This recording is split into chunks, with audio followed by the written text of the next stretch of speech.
Baik, kembali lagi bersama saya dalam video refleksi pelatihan yang saya ikuti, yaitu pelatihan Semangat Guru 2, kompetensi non-teknis pendukung implementasi kurikulum mereka dalam seri pembinaan dan komunikasi.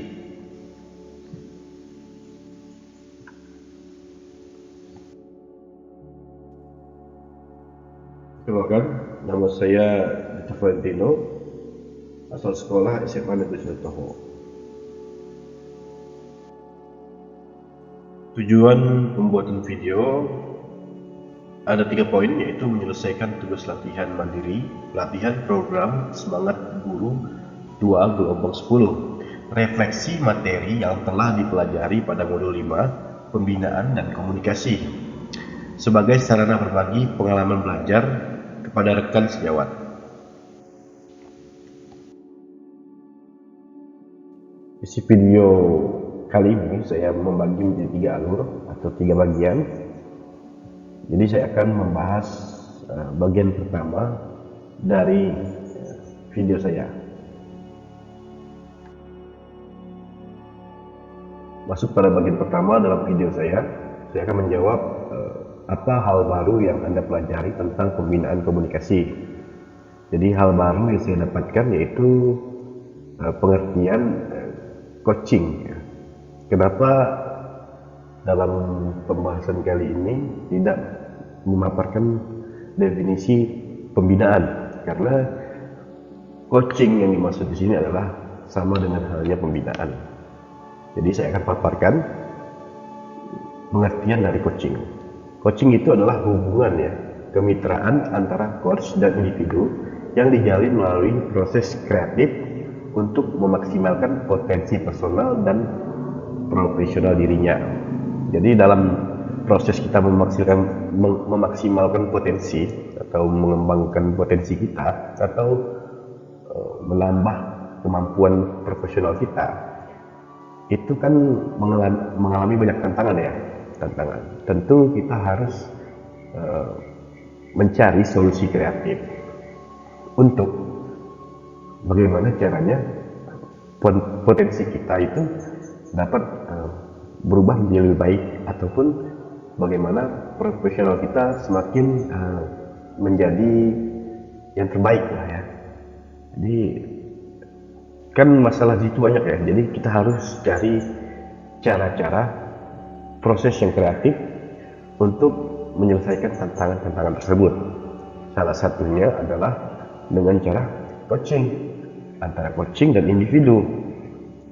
Jadi melalui hubungan kemitraan itu kita cari proses kreatif ya. Proses kreatif itu proses di mana mungkin kita harus mencari jalan-jalan yang belum pernah kita pikirkan sebelumnya untuk memaksimalkan potensi personal ataupun profesional diri kita khususnya. Jadi proses coaching ini bukan hanya terbatas hanya antara guru dan murid, tapi juga antara guru dan guru, maksudnya teman sejawat guru ataupun dengan orang tua.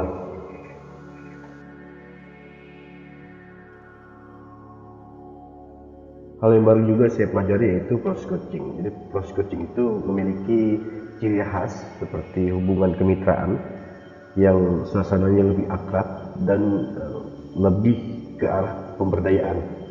Biasanya coaching lebih banyak bertanya saat kita menjadi coach, karena tujuan kita adalah memancing imajinasi mereka atau kreasi mereka untuk bagaimana caranya memecahkan masalah mereka.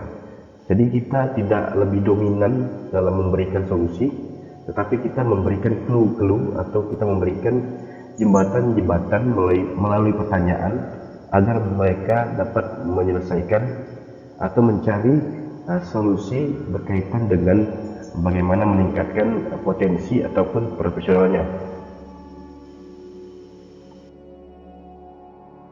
Lalu juga saya mempelajari tentang kunci keberhasilan coaching. Jadi sebelum kita melaksanakan coaching, kita harus tahu dulu clue-clue di mana keberhasilan coaching itu memiliki kata kunci. Setiap orang itu baik ya. Jadi setiap orang itu baik, maksudnya adalah setiap orang memiliki keunikannya masing-masing. dan tentu itu adalah versi terbaik dari mereka masing-masing. Jadi kita harus percaya bahwa setiap orang itu memiliki kebaikan yang mereka atur sendiri untuk tujuan mereka masing-masing. Lalu yang kedua, kunci yang kedua yaitu beralih dari masalah dan fokus pada solusi. Jadi kita harus menggali bagaimana caranya solusi-solusi itu timbul. Jika kita hanya beralih pada masalah, membahas keluhan, itu tidak akan memberikan dampak yang baik. Jadi fokus pada solusi. Lalu selalu ada perbaikan dan perubahan menjadi lebih baik. Jadi setiap orang ingin menjadi versi terbaik bagi dirinya. Kita harus percaya itu, dan kita harus percaya semua orang memiliki kebaikan pada dalam dirinya masing-masing. Setiap orang punya potensi, tentu potensi kita berbeda-beda dari satu dan yang lainnya, dan memiliki fungsinya masing-masing. Jadi kita harus percaya ada potensi yang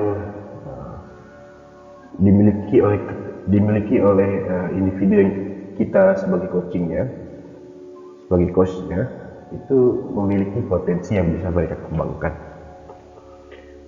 Setiap orang memiliki niat yang baik, niat yang mulia dalam dirinya. Selalu ada perbaikan dan perubahan menjadi lebih baik, selalu ada ya. Jadi kita tidak bisa mengejar seseorang itu tidak bisa berubah. Jadi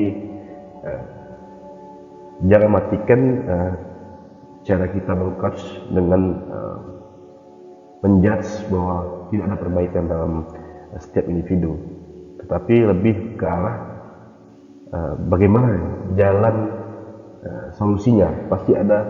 Pasti selalu ada jalan solusi untuk menjadi perubahan yang lebih baik.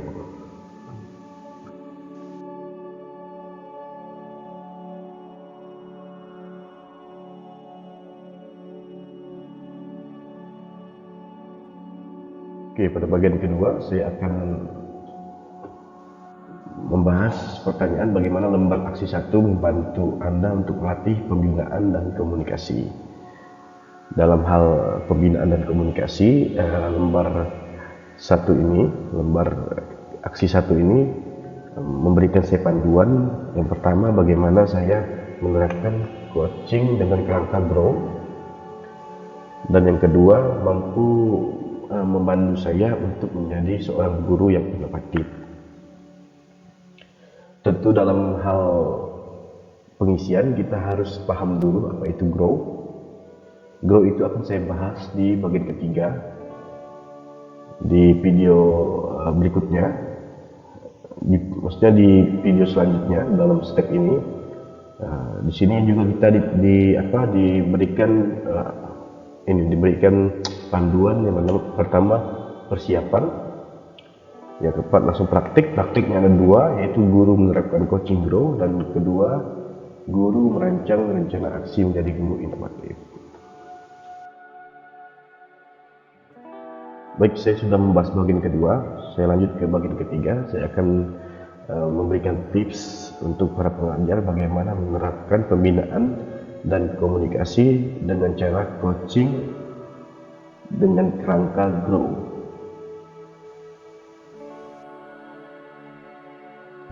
Pada bagian ketiga, saya akan menjawab pertanyaan, apa tips Anda untuk para pengajar menerapkan pembinaan dan komunikasi.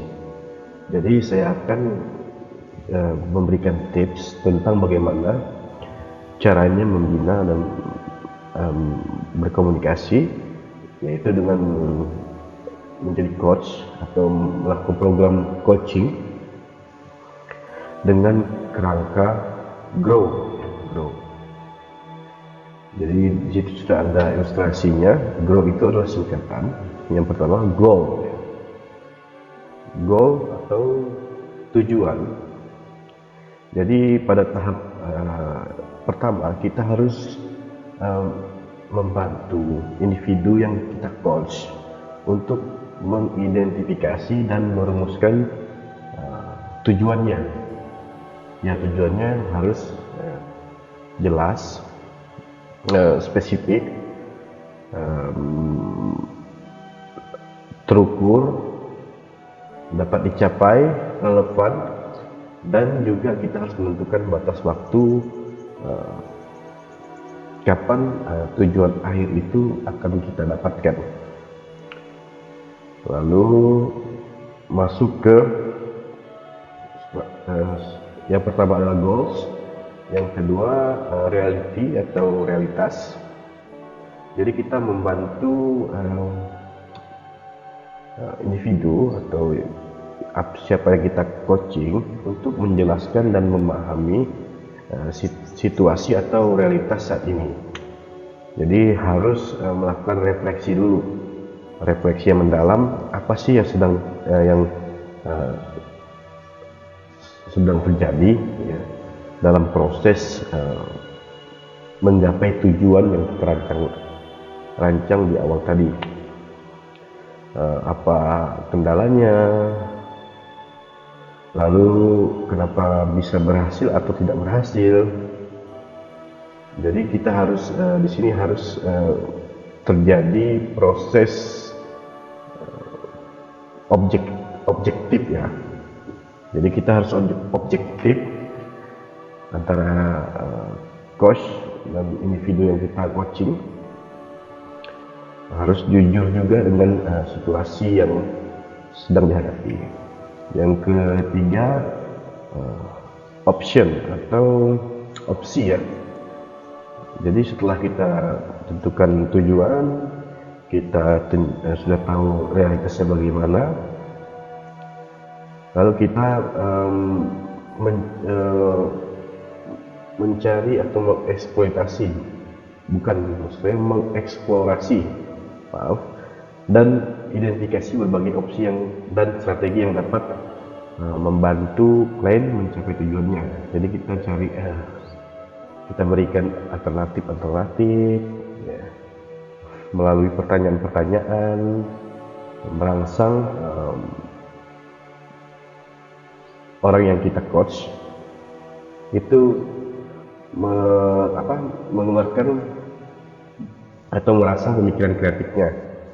Jadi kita harus mencari dan menggali bagaimana caranya memperluas pandangan individu yang kita coach untuk mengembangkan permasalahan atau mencari solusi permasalahan demi mencapai tujuan dari proses coaching yang kita rancang di awal tadi.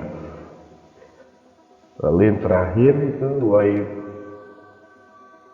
forward atau langkah ke depan. Jadi tahap akhir pada kerangka grow ini merencanakan langkah-langkah tindakan konkret yang akan diambil klien untuk mencapai tujuan mereka. Jadi kita susun bersama bagaimana rancangan-rancangan atau rancangan demi mencapai tujuan tadi. Oke, mungkin itu tips dari saya.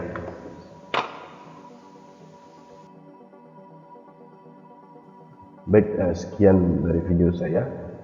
Saya ucapkan terima kasih. Jika banyak kekurangan dalam video ini, saya meminta maaf. Himbauan penting bagi kita untuk melatih cara pembinaan dan komunikasi dengan cara lewat pelatihan coaching yang diberikan pada pelatihan kali ini, karena melalui coaching kita memulai perubahan, memulai komunikasi baik dengan lingkungan yang ada di sekolah kita. Mungkin hanya itu yang saya sampaikan. Terima kasih.